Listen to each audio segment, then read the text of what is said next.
أين الذين لا يصلون؟ وش علاقتهم بالله؟ تدرون أن اللي ما يصلي قطع بينه وبين الله صلة؟ في حبل بينك وبين ربك. الذي لا يصلي يا شباب يا بنات، ترك الصلاة أمر خطير. أنا أحاول ترى في الدرس من يوم بدأت أني أبشر ولا أنفر، ولا ودي بأي عبارة تنفر أبنائي وبناتي ومن يشاهدني وأنتم أيها الفضلاء، لكن أقول موضوع الصلاة موضوع خطير، خط أحمر.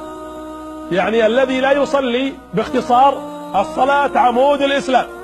اللي ما يصلي هبدا من عمود. أنت لو دخلت بيت واحد وكسرت القزازة بيقول يا أخي عيب، بس يمكن يمشيها لك. لو تشخبط في الجدران يا أخي عيب بس مشي، لكن تجي تكسر العمدان يقول انت مهبوط بتذبحنا.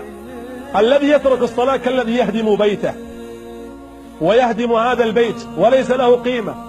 الذي لا يصلي الله لا ينظر إليه ولا يزكيه ولا يكلمه. الذي لا يصلي انقطعت الصلة بينه وبين الله. الذي لا يصلي فك البنيان الذي يتظلل به. الذي لا يصلي انقطع النور عنه.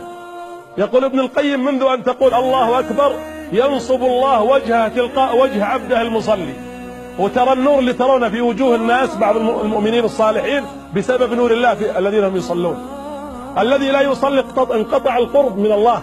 كلا لا تطيعه واسجد تحت في الأرض، ومع ذلك يقول اقترب، وانت ساجد في الأرض يقول اقترب. كيف اقترب وانا نازل؟ لأن سجودك بين يدي